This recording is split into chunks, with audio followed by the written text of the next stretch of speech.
The whip snapped across Jonas's back with a sound like splitting wood. He did not cry out. Long ago he had learned that screaming only fed the hunger in Master Calloway's eyes, only made the leather cut deeper. Instead, he pressed his lips together until they turned pale, tasted copper on his tongue, and counted 1, 2, 3. The numbers were a lifeline in a sea of pain, something to cling to when his body wanted to tear itself apart. 4, 5, 6. The overseer's breathing grew harsh with effort, but Jonas's silence was complete. It was the only thing they had not stripped from him yet. If this story touches you, please hit the like button and subscribe to the channel. We bring you untold histories of resistance and survival. And tell us in the comments where in the world you are watching from.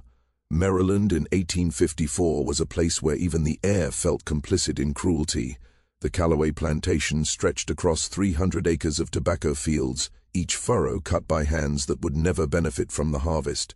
The Chesapeake Bay lay 15 miles to the east, close enough that on certain mornings the wind carried the salt smell of the water, a reminder of the wide world that existed beyond the borders of bondage. But for Jonas and the 37 other enslaved people who worked this land, the bay might as well have been an ocean away. Their world was measured in rows of tobacco, in the distance from cabin to field and back again, in the narrow strip of life between dawn and darkness. Jonas had been born on this land 28 years earlier, delivered by his mother in a cabin so small you could touch both walls at once. She named him Jonas after the man in the Bible who was swallowed by the whale and lived. "For you got to survive too," she whispered when he was old enough to understand. "No matter what swallows you whole, you got to come out the other side." She died when he was 12, worked to death in those same tobacco fields, her body giving up during harvest season when the days stretched from before sunrise to long after sunset. Jonas was there when it happened. He saw her simply stop moving, her hands loosening around the tobacco leaves she had been stripping. She looked at him once, tried to speak, and then folded into the earth as if she had always been meant to return to it. Jonas inherited her cabin, her quiet strength, and her desperate belief that survival itself was a kind of victory. But he also inherited something else, something she had tried to keep hidden from the overseers and from Master Calloway, the ability to read. His mother had been taught by the previous owner's daughter, a sickly girl who died young but who had seen something human in the enslaved woman who brought her meals. Those lessons were passed to Jonas in whispers, letters traced in the dirt floor, stolen moments with a Bible that had belonged to his grandmother. By the time Jonas was 15, he could read better than most of the poor white men in the county. He kept this knowledge buried deep, knowing that literacy in an enslaved person was considered dangerous, a threat to the natural order of things. Master Richard Calloway was not the worst of them, which made him far more dangerous. He did not rage or froth at the mouth like some neighboring planters. He did not drag enslaved women to his bed or beat people for sport. He was careful, exact, calculating. He kept ledgers where he recorded every offense, every punishment, every dollar lost or gained from labor pulled from human flesh. Jonas appeared in those ledgers more than anyone else on the plantation. Not because he rebelled in obvious ways. He did not run, did not answer back, did not break tools or slow his pace. His resistance was quieter, and that made it more enraging too. A man like Calloway. Jonas looked him in the eye. When spoken to, Jonas would meet his gaze for just a heartbeat too long before lowering his head. It was a small thing, nearly invisible to anyone not searching for it. But Calloway saw it. He saw everything. He noticed how Jonas stood straighter than the others, how he moved through the fields with a dignity that should have been beaten out of him years earlier. He noticed that the other enslaved people looked to Jonas, that when there was trouble in the quarters, Jonas was the one who settled it. This was unbearable to Calloway, not because it caused disorder, but because it suggested a shadow authority on his plantation, one he did not command. The tobacco fields stretched out in endless lines, the broad green leaves drinking in the harsh summer sun. Jonas moved among them with mechanical skill, his hands knowing the work without thought, pinching hornworms from the leaves, the fat green caterpillars that could ruin an entire plant if left alone. He checked for rot, the brown spots that spread like sickness. He suckered the plants, pulling away the small shoots that grew between stem and branch, so all the plant's strength went into the leaves that would later be cured, hung in the barn, and sold at the Baltimore market for prices Jonas would never hear spoken. Around him 30 other enslaved people worked in the same heavy silence, Their songs forbidden this season after one person had sung a verse Calloway decided carried hidden meaning. The quiet pressed down on them, broken only by the shuffle of feet in dirt, the whisper of leaves, and the sharp bark of orders from Samuel the overseer. Samuel was a poor white man who had failed at his own farm, lost it to debt and drink, and now poured his bitterness onto people who could not strike back. He was small, his face hardened by sun and cruelty into something that oaked older than his 35 years. He wore a whip on his belt and a pistol in his waistband, and he used both with an easy brutality that suggested he enjoyed the power too much. Jonas's wife Ruth worked 3 rows away. He could see the curve of her back, the careful way her hands examined each plant. They had been married 5 years, married in the slave way without papers or permission, jumping the broom in the quarters while others sang softly and watched for patrols. Master Calloway allowed such marriages because they kept people steady, kept them from running. A man with a wife was less likely to flee. A woman with children was tied to the land by bonds stronger than iron. Ruth was 4 years younger than Jonas, with eyes that somehow still held a spark of hope. She believed they might see freedom one day. She whispered of the North Star, of people who helped runaways, of a place called Canada where slavery was illegal and black people could own land, vote, and speak in court. She learned these stories from a woman named Dinah, who later died. Dinah had heard them from her son, who had run and made it, or so the whispers said.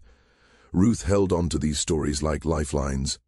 Jonas loved her for that hope, even though he could not share it. He had seen too many try to run.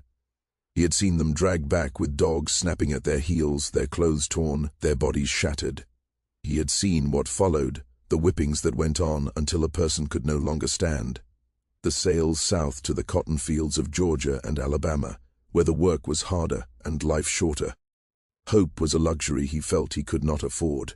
Hope was dangerous. It made people careless. Still, Ruth hoped anyway. And in the quiet moments when they lay together in their cabin at night, she traced the scars on his back with gentle fingers and told him stories. Stories of a woman named Harriet, who escaped slavery and then returned again and again to guide others to freedom. Stories of a place called Philadelphia, where free black people lived who had never been enslaved, who owned homes and ran businesses. Stories of resistance that came in many forms, some loud and some silent. Jonas listened without speaking, but something inside him shifted with every word, like layers of sediment settling at the bottom of a river, waiting for the right current to stir them. He did not believe in her dream of escape, but he believed in her, and that belief was enough to make him wonder in the darkest hours of night whether survival truly was the only choice. The moment that changed everything came on a Tuesday in late August. The heat was merciless, the kind that made the air shimmer and turned the horizon into a wavering blur. Jonas had been working since dawn, his shirt stuck to his back with sweat, his hands raw from the rough leaves. He was walking toward the well for water during the short midday break when he heard it, a cry. Sharp and frightened, he turned and saw Ruth on the ground with Samuel standing over her. The overseer's face was flushed, his hand raised. "You will speak when I tell you to speak," Samuel sneered. "You think you can just walk away from me?" Jonas did not think. Thought was too slow. His body moved before his mind could stop it, crossing the distance in seconds. He placed himself between Ruth and Samuel, his body a wall. His silence shifted into something that felt like thunder waiting to break. Up close, he smelled whiskey on Samuel's breath, saw the burst veins in his nose. The overseer had been drinking, which made him even more dangerous than usual. "Get out of the way, boy," Samuel said, but his voice shook now. Jonas did not move. He felt Ruth behind him, heard her quick, fearful breathing. For 3 heartbeats, then 4, then 5, they stood, frozen. The other workers stopped, watching, trapped in that terrible space between fear and expectation. Then Samuel made his mistake. He shoved Jonas, not hard, but hard enough to remind him of the order he believed still ruled. And in that instant, Jonas made his choice. He shoved back. The moment his hands struck the white man's chest, the world tilted. Samuel stumbled backward, losing his footing, and everything that had been held tight for years began to break loose. More from shock than from force, his mouth falling open. "You put your hands on me," he said, and his voice sounded almost curious, almost surprised. You put your hands on me." Jonas knew exactly what he had done. Every person watching knew it too, in the strict order of the plantation, in the laws of Maryland, in the unwritten rules that kept the whole system alive. What Jonas had done carried only one punishment, death or something close enough to it. An enslaved man who struck a white man had committed a crime that could not be forgiven. It did not matter that Samuel had been threatening Ruth. It did not matter that Jonas had stepped in to protect his wife. The only thing that mattered was that the natural order, as they called it, had been broken. Master Calloway was called from the house. He came walking fast across the field, his shadow stretching long in the afternoon sun, and the gathered enslaved workers moved aside before him like water parting. He was tall, lean, and hard, with streaks of grey running through his dark hair. He wore a white linen suit that somehow stayed clean despite the heat and dust. He listened as Samuel gave his account, his face giving nothing away, his grey eyes shifting from the overseer to Jonas to Ruth and back again. Then he looked at Jonas with something that might have been disappointment, or might have been satisfaction.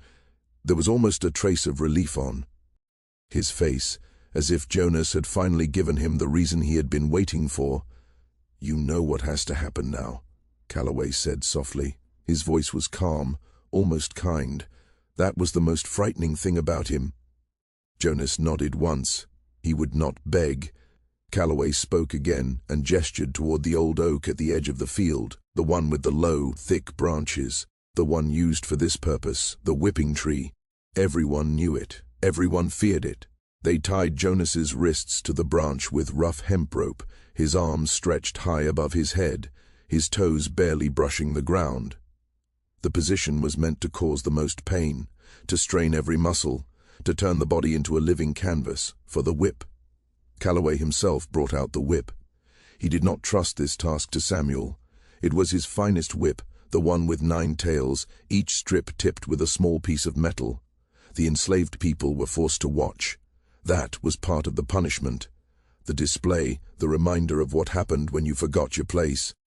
Ruth stood at the front, her face stiff with the effort of holding in her feelings. Jonas found her eyes and locked onto them. If he was going to survive this, he needed something to hold on to. The first lash knocked the breath from his chest. The second made his vision fade to white. The pain came all at once, complete and overwhelming, a fire that swallowed every other feeling. By the 10th lash, the skin on his back had split. By the 20th, he had pulled himself deep inside, to a place where the pain felt far away, where he watched it happen from above, where his mother's voice whispered, "Survive, survive, survive." He counted because counting gave him control. 25, 30, 35. Each number was a small victory, proof that he was still awake, still alive, still himself. At 40 lashes, Calloway stopped. Jonas hung from the bee. Ranch, his back torn and bleeding. They cut him down, and he fell into the dust. Ruth was there at once, her hands on him, and old Moses too. Together they half carried him back to the cabin while the others returned in silence to the fields. That night, as Ruth cleaned his wounds with water and strips of cloth, as pain burned through every nerve, Jonas made a choice. It formed inside him like ice spreading across a pond, starting at the edges and moving inward until it was solid and unbreakable. He would not die here. He would not let them wear him down to nothing. Survival was no longer enough. His mother had been wrong about that. Surviving was not victory if you lived as something less than human. Living free was victory, and if he could not live free, then he would die making sure Master Calloway understood what it meant to be on the other end of the whip. "We have to run," Ruth whispered, reading his face in the low light. Jonas slowly shook his head, each movement sending fresh waves of pain through his ruined back. "Not yet," he said quietly. "Not yet." Ruth looked at him with something like fear. She knew the tone. The cabin was barely 12 feet square, its walls packed with mud and moss. A small fire burned in the hearth. Through the cracks in the wood, Jonas could hear the night sounds of the quarters, low voices, a baby crying, the creak of wood settling. "What are you planning?" Ruth asked. Jonas closed his eyes. The seeds of resistance Ruth had planted with her stories, the weight that had been settling in him year after year, suddenly hardened into something sharp and clear. "I'm planning to teach a man a lesson," he said softly, "a lesson about what it means to be human, about what it means to have your humanity stripped away." Ruth's hands froze on his back. "Jonas," she said, warning in her voice. "Whatever you're thinking," she began. "I'm thinking," he interrupted gently, "that Master Calloway needs to understand something. He needs to know that we are not animals, that we feel, that we remember, that we can hate just as deeply as we can love." Outside, the night grew darker. The stars appeared, including the North Star Ruth had taught him to find. But Jonas was not looking north, not yet. First, there was something he had to do, something that had been growing inside him for 28 years. The whipping had not broken him. It had released something dangerous. The days after the whipping moved slowly, thick and heavy. Jonas could not work for a week. His back was a field of pain, torn flesh weeping and scabbing, every movement pulling at the wounds until he bit down on a strip of leather to keep from screaming. Ruth cared for him with a devotion that felt almost desperate, washing the wounds with water boiled with oak bark to keep infection away, laying on poultices made from herbs old Moses brought from his hidden garden behind the quarters. The old man knew plants the way Jonas knew anger, deeply and completely, with a knowledge older than words. Master Calloway came to check on his property. On the third day he stood in the cabin doorway, blocking the afternoon light, and looked down at Jonas lying face down on the cornhusk mattress. "You'll heal," he said plainly. "You're strong. Always have been. That's why I paid good money for your mother all those years ago, and why I kept you when I could have sold you south." He paused, as if waiting for thanks. When none came, he went on. "But you need to understand something, Jonas. There are rules here. Rules that keep everyone safe. When you break them, people get hurt. You see that now, don't you?" Jonas said nothing. He stared at the rough wooden wall, counting the knots in the boards. Calloway sighed, the sound of a patient man dealing with a stubborn chi. "Samuel wants you sold," he said. "Sent down to Mississippi, where they know how to handle trouble. But I told him no. You're too valuable. You know this land. You work hard when you're not being foolish, so I'm giving you another chance." Then his voice dropped, almost intimate.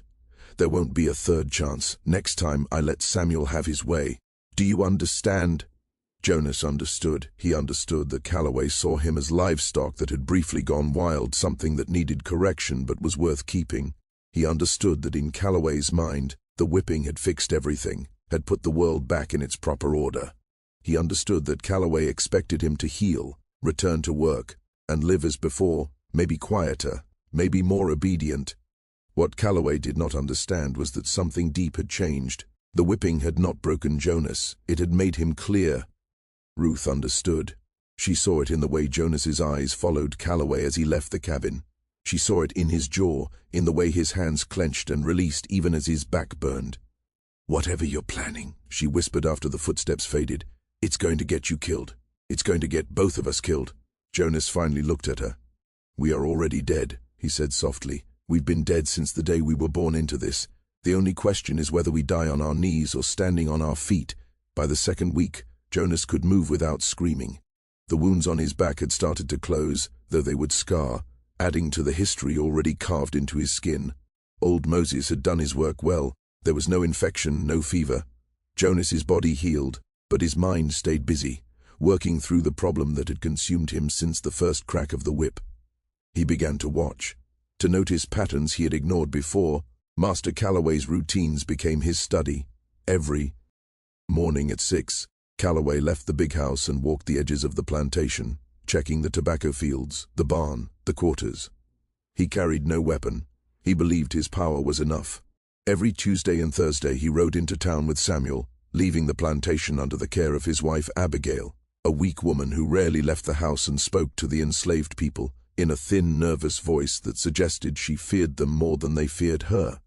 Every Saturday evening, Calloway sat on his porch with a glass of bourbon and a book, reading as the sun went down. He loved this habit, this small show of comfort and order in the middle of his empire. Jonas had seen this for years without truly seeing it. Now he saw everything. The way Calloway was alone on those evenings, the way the porch was partly hidden from the road by a stand of oak trees, the way the light from the house spilled out into the dark. The house windows threw long, dark shadows across the yard, like the way a man buried in a book might not notice someone coming closer until it was already too late. Jonas started to plan with the same careful precision Calloway used with his account books. He thought about timing, about chance, about how to shape a moment where the usual order could be turned upside down, where the man who held the whip might feel what it meant to stand on the other side of it. But this was never about killing. Jonas had thought about that path, had pictured it clearly during the worst nights while his wounds healed. Yet killing Calloway would change nothing. It would bring the full force of the law crashing down on the plantation. It would mean punishment for everyone. It would almost certainly end with Jonas dead and Ruth sold away. No, this had to be different. It had to leave Calloway alive, but altered, marked in his mind, followed by the knowledge that his power was complete, that the people he claimed to own could answer the violence he dealt out. Ruth sensed that something was coming. She stopped trying to stop him with words. Instead, she prepared in her own quiet way. She collected supplies for escape, dried meat, hard bread, an extra set of clothes hidden inside a hollow tree near the woods. Every night she studied the North Star, fixing its place in her memory beside the other stars. She spoke carefully with the women in the quarters, never directly, gathering scraps of knowledge about northern routes, about which roads were watched and which were ignored, about names whispered softly, conductors, safe places, the Underground Railroad. If Jonas was going to do something that forced them to flee, she would make sure they had a real chance to survive. 3 weeks after the whipping, Jonas went back to the fields. His back still ached, especially in the mornings when the scars pulled tight, but he could work again. The other enslaved people watched him with caution, unsure what version of Jonas had returned. He had always been a leader among them, but now there was something else in him, something sharper and colder. He did not talk about what had happened, but everyone had seen it. Everyone had been made to watch. Samuel felt uneasy around him. The overseer stayed back, shouting orders from 20 feet away instead of coming close enough to be touched. He had begun carrying a second pistol tucked behind his belt, where his hand could find it fast. Jonas noticed. He noticed everything. The way Samuel's fingers drifted toward his weapons when Jonas passed. The way the other workers stepped aside, as if Jonas carried a sickness that might spread. The way Master Calloway sometimes paused when he saw Jonas, studying him with those grey eyes that missed very little. He was trying to decide if his investment had truly been correct. Or if rebellion still smoldered under the surface. It did, but Jonas had learned to hide it better now. He lowered his eyes when Calloway looked at him. He worked steadily and efficiently, giving no reason for complaint. He became the perfect example of the corrected slave, the broken horse reminded of where it belonged. And Calloway, seeing exactly what he wanted to see, accepted it. That was his error. He believed pain reshaped men, that 40 lashes were enough to crush a spirit. He did not understand that sometimes pain does not destroy. It hardens and reshapes like fire on metal. September arrived with cooler nights and the start of harvest season. Tobacco had to be cut, hung in the curing barn, watched closely so it dried without spoiling. It was brutal work that left everyone drained, but it was also the busiest time of year, when even Calloway and Samuel were overworked, when schedules shifted and attention slipped just a little. Jonas watched and waited. He felt the moment drawing nearer, like a storm far off but certain. On a Thursday evening in mid-September, Calloway and Samuel rode into town to meet tobacco buyers. They would be gone late, maybe past midnight. Abigail Calloway was in bed with one of her regular headaches, cared for by the house slave, Cora. The overseer's assistant, a young white man named Tom, who was even less capable than Samuel, was meant to be watching the quarters. Jonas had seen enough to know Tom spent most nights drinking corn whiskey behind the barn until sleep took him. The plantation was as unprotected as it would ever be. Jonas waited until full dark. He kissed Ruth, told her to stay inside no matter what sounds she heard, and stepped into the September night. The air carried the smell of curing tobacco and wood smoke. Somewhere far off, a dog barked once and went quiet. Jonas moved through the darkness like water, smooth and silent, every sense awake. He carried no weapon. He would not need one. His hands were enough for what he intended. He reached the main house without using the paths, staying within the shadows of the oak trees. A light burned upstairs in Abigail's room. Down below, everything was dark except for a single lamp glowing in Calloway's study. Jonas moved around to the back where the study window was open to catch the night breeze. Inside, he saw the desk with its ledgers, the shelves of books, the chair where Calloway sat to record the details of his world. On the wall hung the whip, the same one that had torn Jonas's back, displayed like a prize. Jonas did not come for the whip, not yet. There was something else first. He slipped through the window, slow and careful. The room smelled of tobacco, bourbon, and leather. Jonas went to the desk and opened the drawers, searching for what he knew would be there. In the third drawer he found it, Calloway's personal journal. Not the Plantation records, but the private book where he wrote his thoughts, his observations, his reasons for the system he upheld. Jonas opened it and began to read, his mother's secret gift of reading now serving him well. The entries were dated and orderly, written in Calloway's neat hand. Jonas found the page from the day of his whipping. Jonas proved rebellious today, putting his hands on Samuel in defense of his wife. Administered 40 lashes as correction. He is strong and took the punishment well. I believe he will recover and be fit for work within 10 days. Note his attachment to the woman Ruth may be useful for controlling him in future. A man with something to lose is easier to manage than a man with nothing.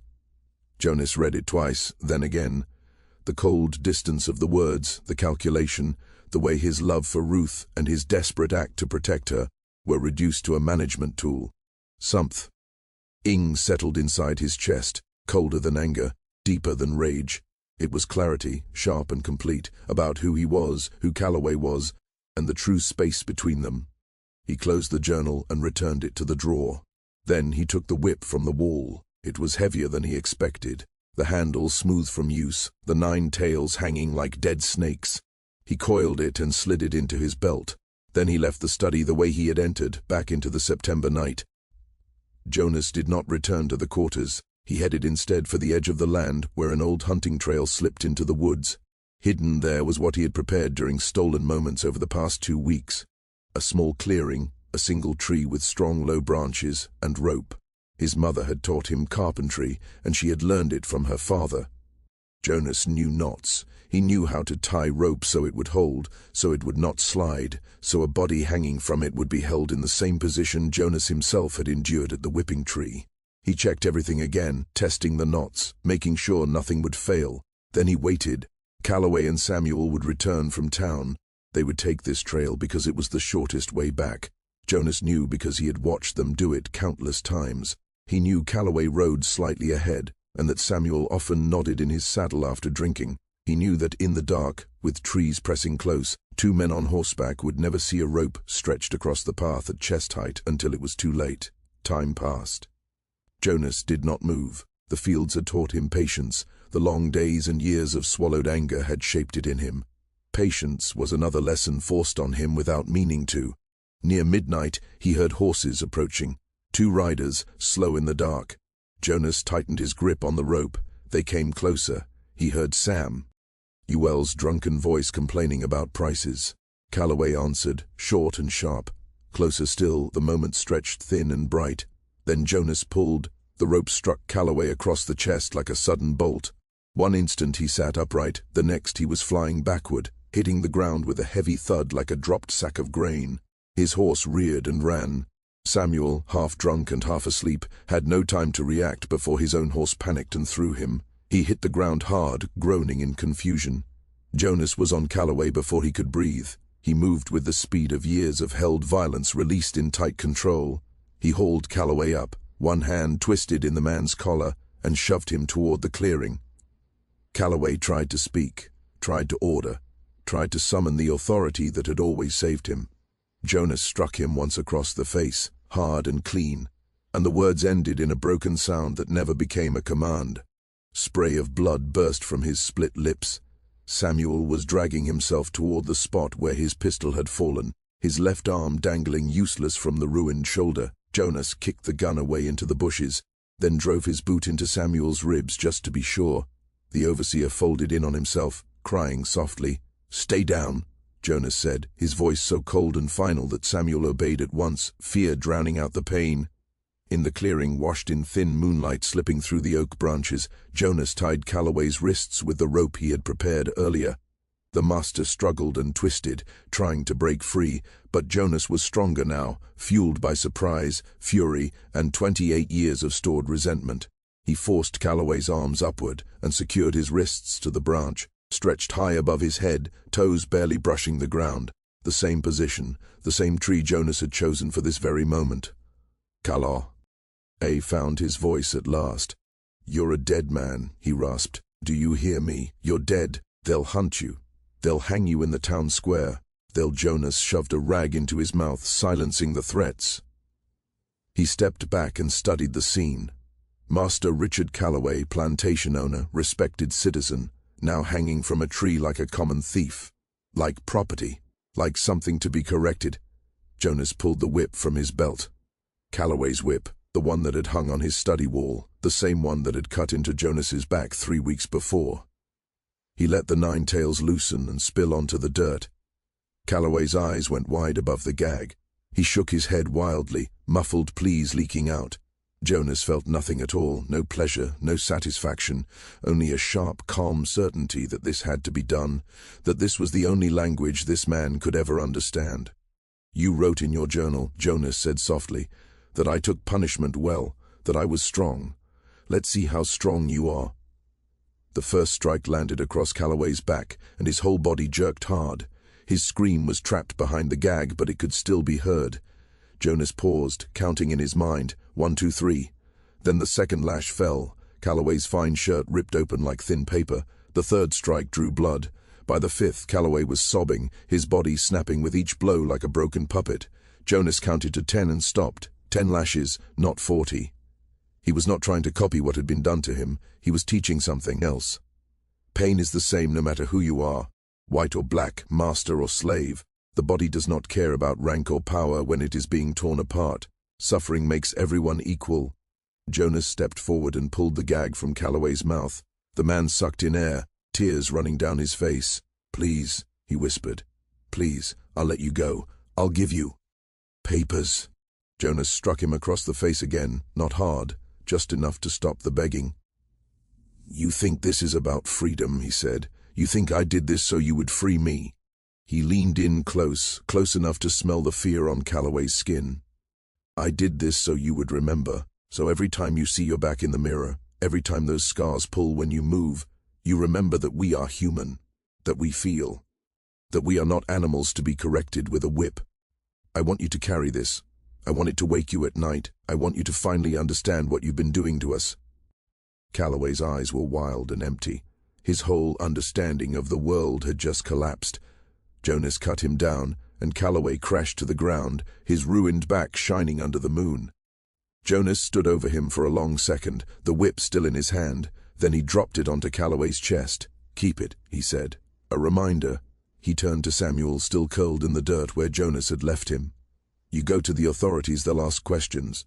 They'll want to know how you let a slave overpower Master Calloway. They'll ask where you were, what you were doing, why you didn't protect him. Think about that before you start talking.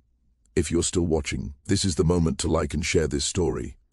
These histories of resistance deserve to be told and remembered. Leave a comment and tell us what you think about Jonas's choice." Jonas walked away, leaving both men in the clearing. His hands were trembling now as the rush faded, replaced by a dizzy, floating feeling. He had done something that would mean death if it was discovered, and likely punishment for everyone on the plantation. He had crossed a line that could never be erased, yet he felt no regret, only a strange lightness, as if he had carried something unbearably heavy all his life and had finally put it down. He turned to the cabin where Ruth waited, her face tight with fear and hope. "It's done," he said simply. She didn't ask for details. She pulled him inside and began collecting the supplies she had hidden. "We have to leave now," she said. "Tonight, before they find him, before they come for us." Jonas nodded. He had always known this was how it would end. You do not strike a master and stay on his land. You do not turn the world upside down and expect to live in the same place. The act itself mattered, but survival meant running. They had maybe 3 hours before Calloway reached the plantation, before the alarm was raised, before the dogs were released and the posses formed. They moved fast, taking only what they could carry: a blanket, the food Ruth had saved, 2 canteens of water. a knife Jonas had stolen from the barn weeks earlier. Ruth wore 2 dresses, one layered over the other, her head wrapped in a dark scarf. Jonas wore his strongest clothes and the shoes he had been saving, the thick soles hopefully good for 100 miles if luck held. They slipped out of the cabin and headed for the edge of the plantation, staying off the paths, moving through the tobacco fields where the wide leaves hid them.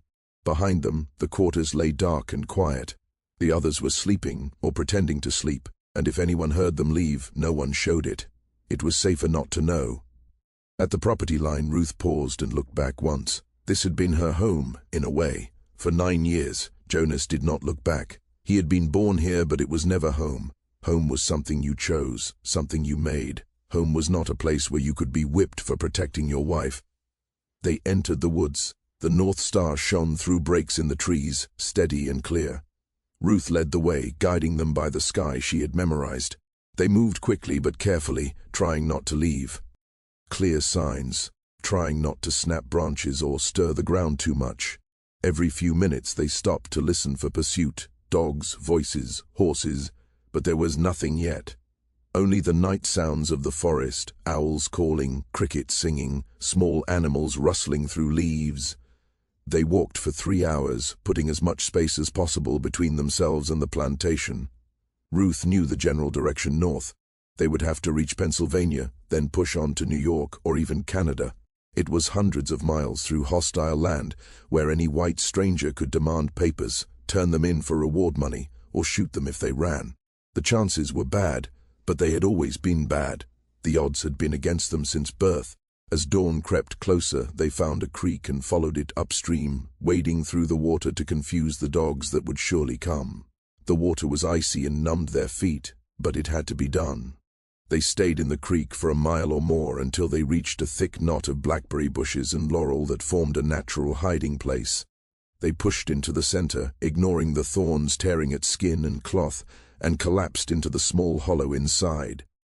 Jonas's back burned fiercely. The effort of the night and the violence he had done had opened old wounds again. He felt blood soaking through his shirt.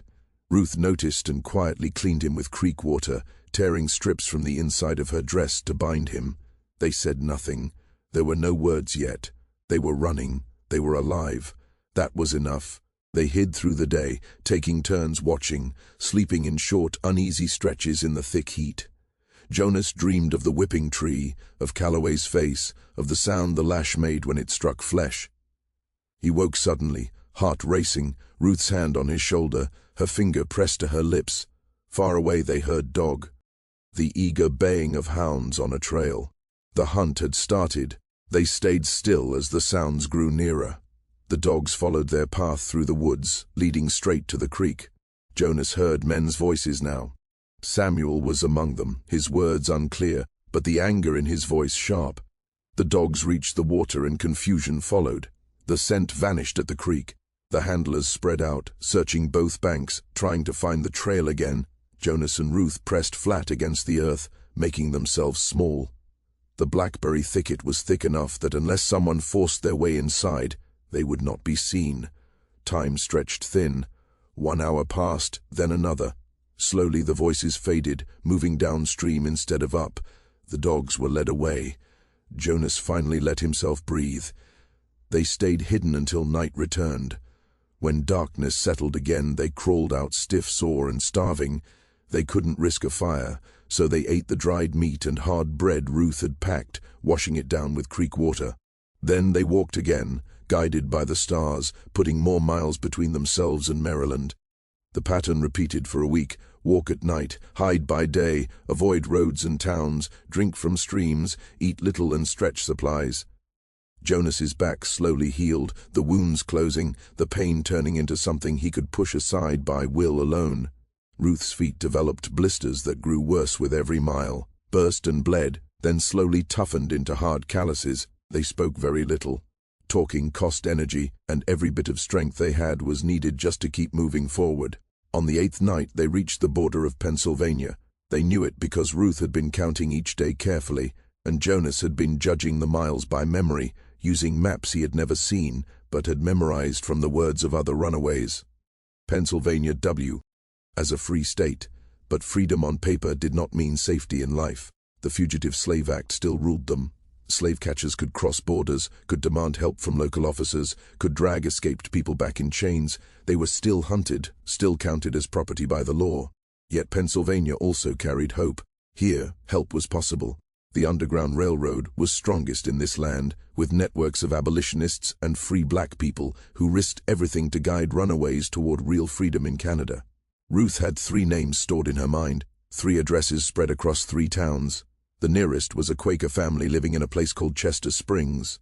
If they could find that house, and if the people inside chose to help, they might truly have a chance. They found the house on a cold, rainy night in early October. It was a simple farm set back from the road, with a barn, a small garden, and an orchard of thin trees bending in the wind. Ruth went forward first, Jonas staying back in the darkness, ready to disappear if this turned out to be a trap. She knocked on the door. 3 quick taps, then 2 slower ones, just as she had been taught. The door opened only a little, and a woman's face appeared, pale in the soft glow of lamplight. "We're travelers," Ruth said, using the coded words, looking for the North Star. The woman studied her for a long moment, searching her eyes. Then she opened the door wider. "Come in," she said quietly but fast. Jonas stepped out of the shadows and followed Ruth inside. The house smelled of bread, soap, and something else Jonas had almost forgotten: safety. The woman introduced herself simply as Sarah. She looked at them with kind but tired eyes. "You're not the first," she said, "and you won't be the last. But you're safe here tonight at least." She gave them soup and bread, real food, warm food, more than they had eaten in many weeks. She brought clean clothes and led them to a hidden room in the cellar, tucked behind a false wall. There they could sleep without fear of slave catchers kicking in the door. When Jonas lay down on a real mattress under real blankets, with Ruth beside him, he felt something he had not felt since the night of the whipping. He felt human. Still, he knew this feeling would not last. They were not free yet. They were fugitives. Somewhere back in Maryland, Master Calloway would be healing from his 10 lashes, planning his revenge, writing numbers in his careful ledgers. The distance between them was counted in miles, but it could vanish in a single moment if they were caught. Freedom was still far away, but for the first time, it felt real enough to touch. Morning in Sarah's house felt unreal, like waking inside another person's life. Sunlight slipped through the cracks in the cellar door, a soft golden glow that seemed almost shy to fall on Jonas and Ruth, who were used to waking under smoke-dark rafters and damp wood. The hidden room was small, with low beams and stone walls, but to Jonas it felt wide and open because it held something new, safety that did not depend on a white man's temper. They only came out when Sarah knocked 3 times, then once, her own quiet signal. She led them into the kitchen, where a fire already burned, the smell of coffee and baking bread wrapped around them like a warm blanket. Jonas paused at the doorway, suddenly aware of his muddy boots marking her clean floor, of his presence bringing the weight of violence into this peaceful place. Sarah saw his hesitation and gently shook her head. "There is nothing you carry into this house that it hasn't seen before," she said. "Sit, eat." Her husband, Elias, joined them.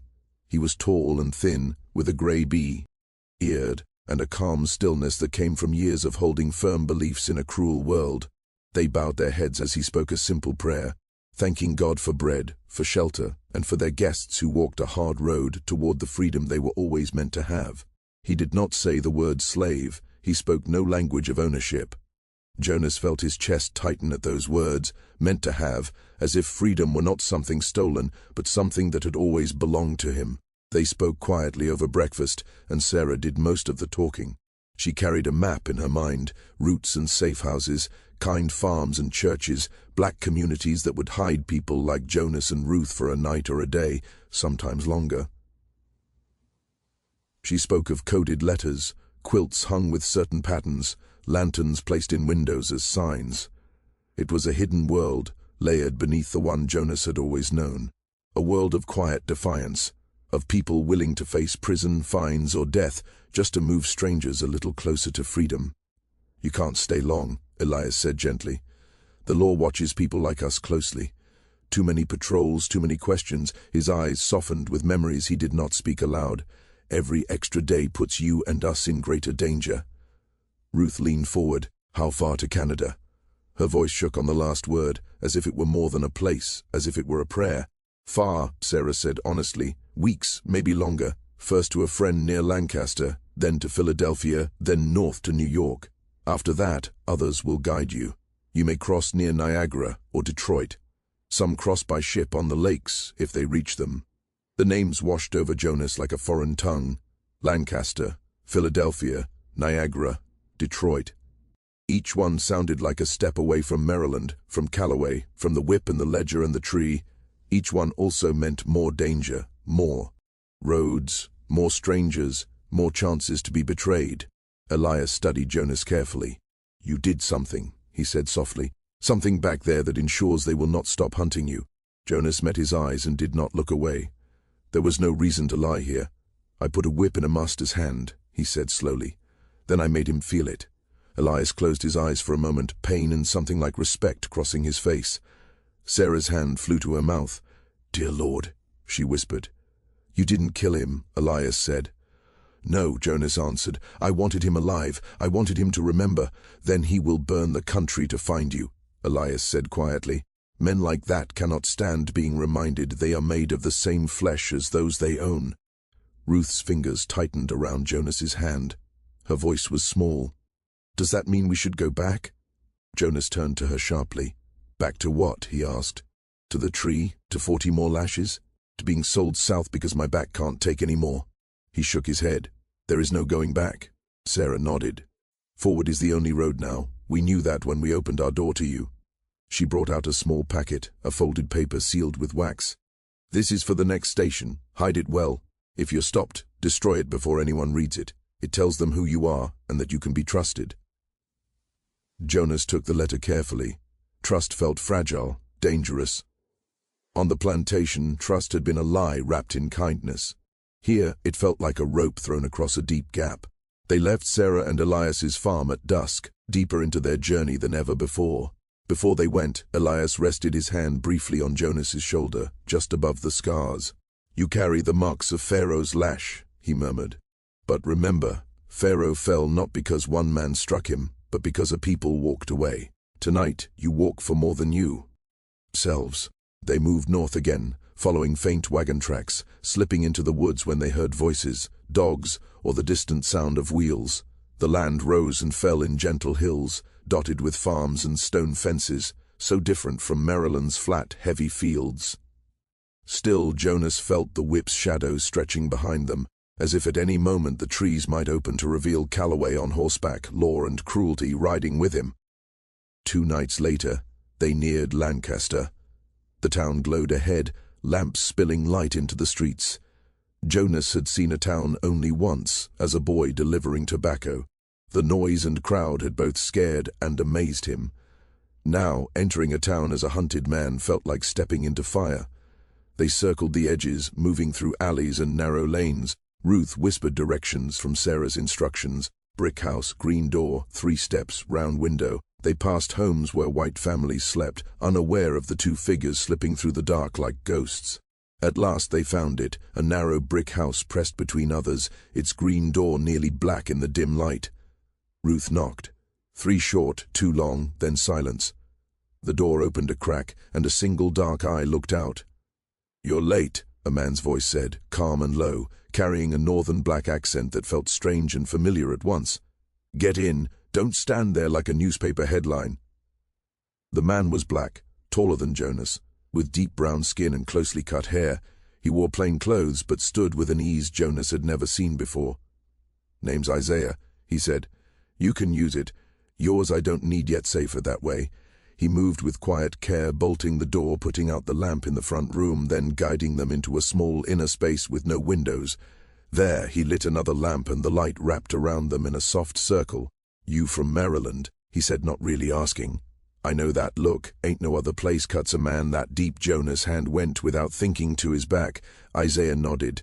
You did something bold by how that letter spoke that. Why the patrol's been more watchful than usual lately. He gave Jonas a long, steady look. You one of those who break and scatter some break, and never rise again. Some bend you look like iron that been in the fire, and come out tougher. Jonas said nothing.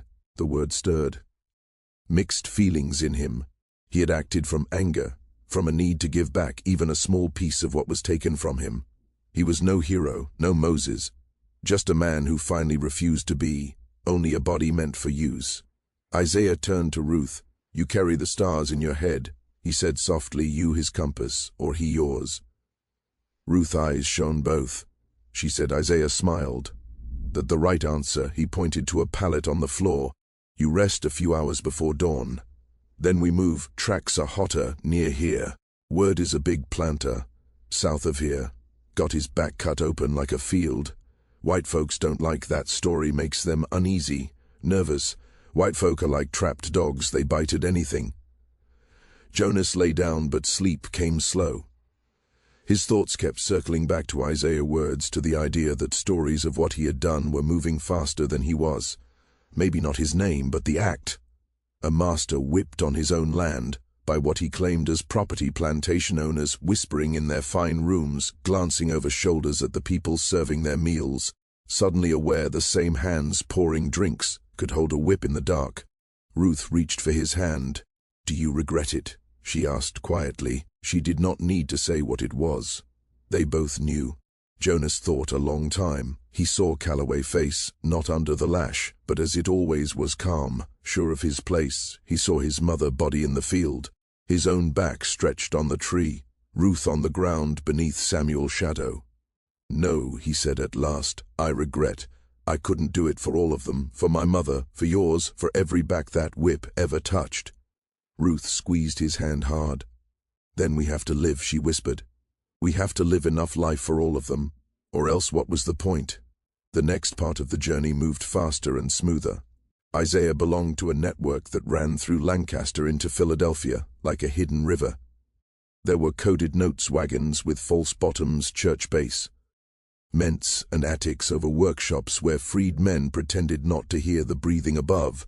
When strangers knocked, Jonas and Ruth became part of that unseen flow, passengers in a system built on trust and silence. In Philadelphia, the size of freedom stunned Jonas. So many black faces walking openly, buying bread, arguing politics on street corners. It made him dizzy here. Black men owned shops.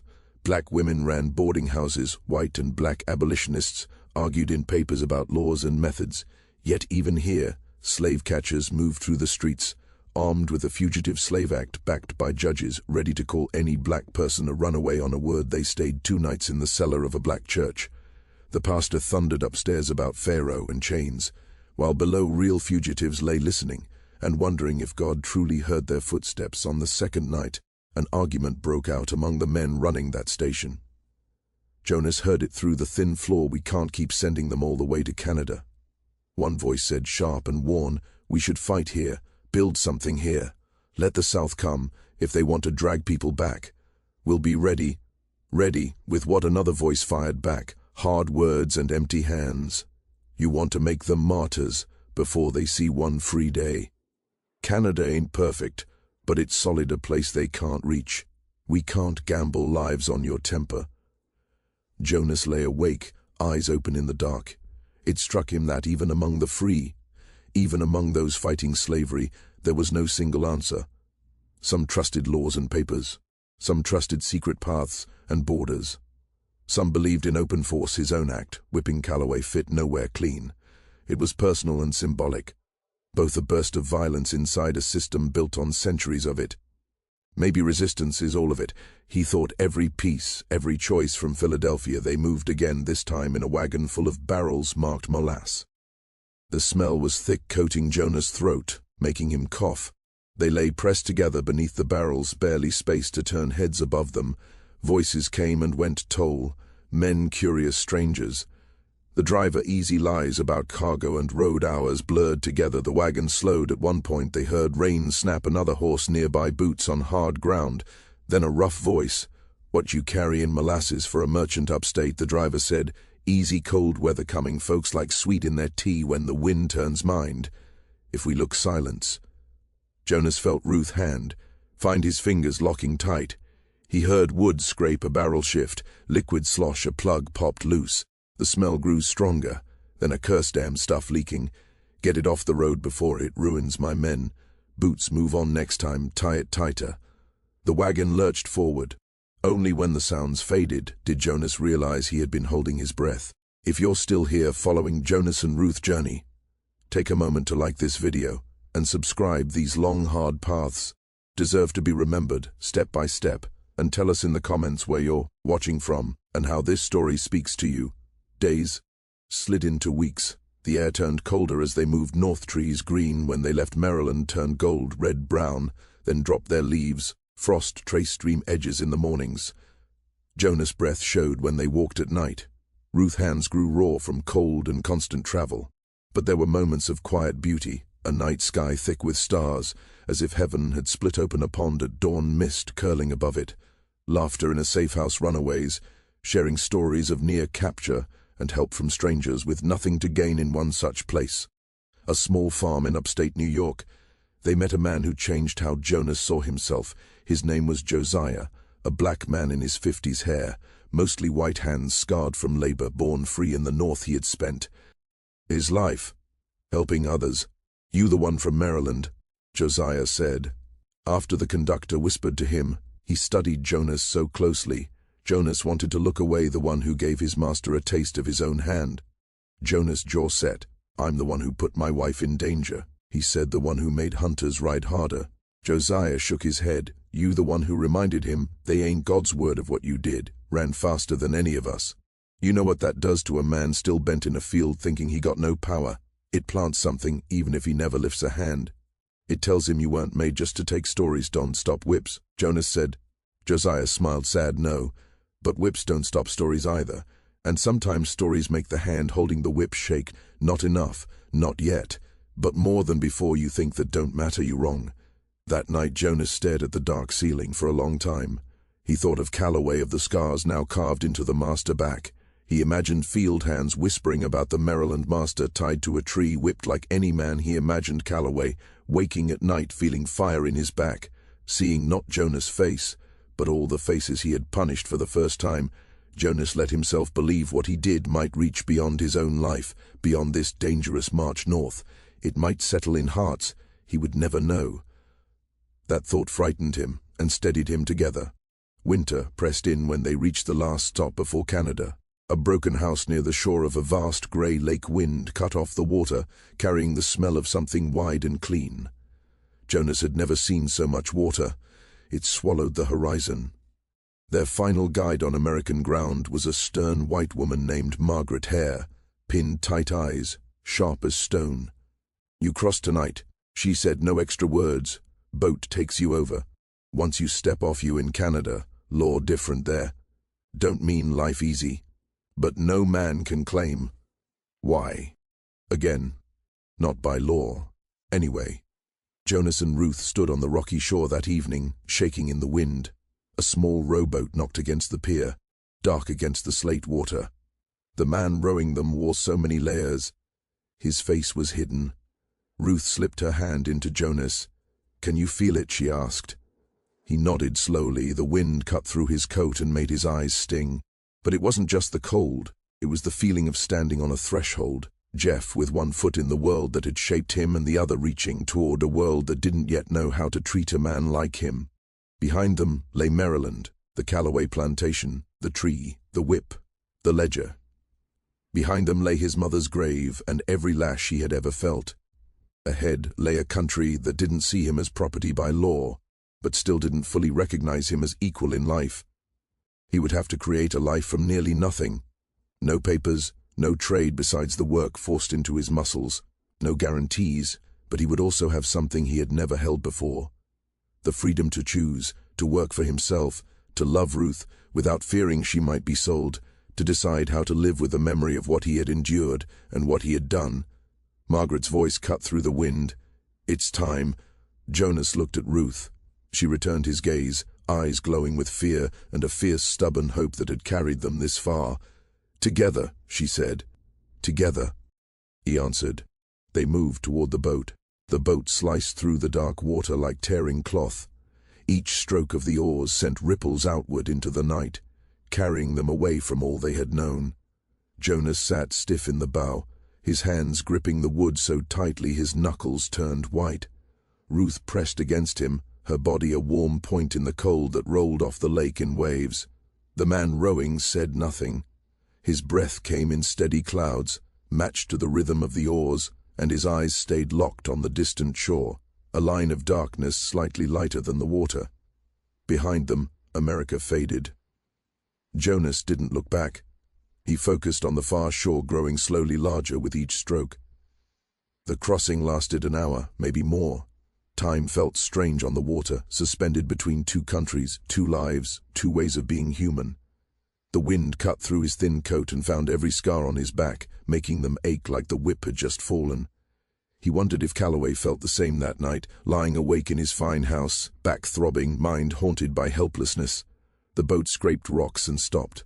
The oarsman gestured with his chin. "Canada," he said, the first words.